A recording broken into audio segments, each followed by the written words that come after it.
మాజీ మంత్రి కాకాణి గోవర్ధన్ రెడ్డి అరెస్ట్.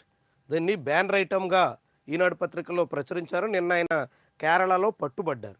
కొంతకాలంగా అజ్ఞాతంలో ఉన్నారు. పోలీసులకు చెక్కడు, దొరకడు అన్నట్టుగా వ్యవహరించారు. చివరికి విచారణకు రావాలని నోటీసులు ఇవ్వడానికి కూడా ఆయన కోసం పోలీసులు చాలా గాలించినప్పటికి కూడా దొరకకుండా చాలా దోబూచులాడుతున్నారు. ముందస్తు బెయిల్ కోసం ప్రయత్నం చేశారు. ముందస్తు బెయిల్ ఏపీ హైకోర్టు నుంచి సుప్రీంకోర్టు వరకు అన్ని చోట్ల తిరస్కరించారు. ఆయన మీద క్వార్జ్ నెల్లూరు జిల్లాలో విస్తృతంగా లభించేటువంటి విలువైనటువంటి తెల్లరాయి గనుల తవ్వకం మీద కేసులున్నాయి.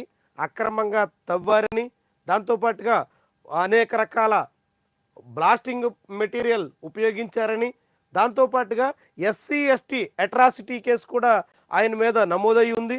దీంతో ఈ వ్యవహారం ఇప్పుడు ఆసక్తికరంగా కనిపిస్తోంది. ఇంతకాలంగా తప్పించుకు తిరిగినటువంటి కాకాణి గోవర్ధన్ రెడ్డి ఎట్టకేలకు పట్టుబడ్డంతో టీడీపీ శ్రేణులు కొంత సంతృప్తికరంగా ఉన్నట్టుగా కనిపిస్తుంది. నిన్నటి నుంచి సోషల్ మీడియాలో పోస్టింగ్స్ ఆ రీతిలో వస్తున్నాయి. అయితే వైఎస్ జగన్మోహన్ రెడ్డి హయాంలో మంత్రులుగా పనిచేసినటువంటి నాయకుల్లో మొదటి అరెస్ట్. ఇప్పటి వరకు ఎమ్మెల్యేలు, మాజీ ఎమ్మెల్యేలు ఇట్లాంటి వాళ్ళు అరెస్ట్ అయ్యారు. మాజీ మంత్రుల మీద కేసులు పెట్టారు. అందులో విడుదల రజనీ మీద కేసు ఉంది. అదేవిధంగా పెద్దిరెడ్డి రామచంద్రారెడ్డి మీద కేసులు ఉన్నాయి. దాంతోపాటుగా కారుమూరి నాగేశ్వరరావు మీద కేసు ఉంది. ఇతర అనేక మంది మీద కీలకమైనటువంటి అవినీతి, అక్రమ ఇతర కేసులన్నీ నమోదై ఉన్నాయి. కానీ అరెస్ట్ వరకు వచ్చేసరికి కాకాణి గోవర్ధన్ రెడ్డి తొలి మంత్రిగా కనిపిస్తున్నారు. ఏదో మాజీ మంత్రికి సంబంధించినటువంటి బంధువులు అరెస్ట్ అయ్యారు. జోగి రమేష్ తనయుడు అరెస్ట్ అయ్యారు. విడుదల రజనీ మరిది అరెస్ట్ అయ్యారు. ఇంకా చాలామంది మంత్రులకు సంబంధించినటువంటి బంధువుల్ని, కుటుంబీకుల్ని అరెస్ట్ చేశారు. ఈ పేరు నాని భార్య మీద కూడా కేసు నమోదైంది.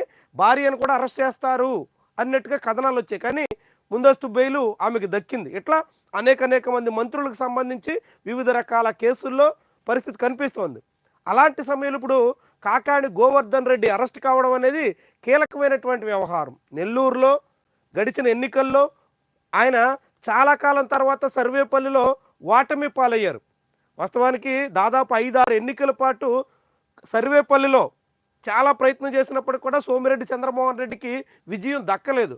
కానీ ఈ కాకాణి గోవర్ధన్ రెడ్డి మంత్రి అయిన తర్వాత సాగించినటువంటి వ్యవహారాలు, ఆయన సాగించినటువంటి ఇతర అనేక కార్యకలాపాలు అన్నీ కలిసి ఆయన మెడకు చుట్టుకుని ఎట్టకేలకు సోమిరెడ్డి చంద్రమోహన్ రెడ్డి సర్వేపల్లిలో విజయం సాధించడానికి కాకాణి గోవర్ధన్ రెడ్డి మంత్రిగా సాగించినటువంటి వ్యవహారాలు ఒక కారణంగా కూడా చెప్పాలి. ఇక పేలుడు పదార్థాలు వినియోగించారని, గిరిజనులను బెదిరించారని అభియోగాలు, నిందితుడిగా చేర్చారని తెలిసిన వెంటనే పరారు. 55 రోజులుగా అజ్ఞాతంలో ఉన్నటువంటి వైఎస్ఆర్సీపీ నాయకుడు 55 రోజులు. 2 రోజులకో మకాం మారుస్తూ దాగుడు మూతలు. బెంగళూరు సమీపంలోనూ ఓ రిసార్ట్లో పట్టువేత. ఆయన ఎక్కడ పట్టుబడ్డారు అన్నది అధికారికంగా అయితే వెల్లడించలేదు. అయితే కొంతమంది కేరళ అని, కొంతమంది బెంగళూరు అని ఇలా రకరకాల కథనాలు అయితే వస్తున్నాయి. ఎట్టకేల కాకాణి గోవర్ధన్ రెడ్డి ఈ కేసులో అరెస్ట్ కావడం అనేది ఒక కీలక పరిణామం.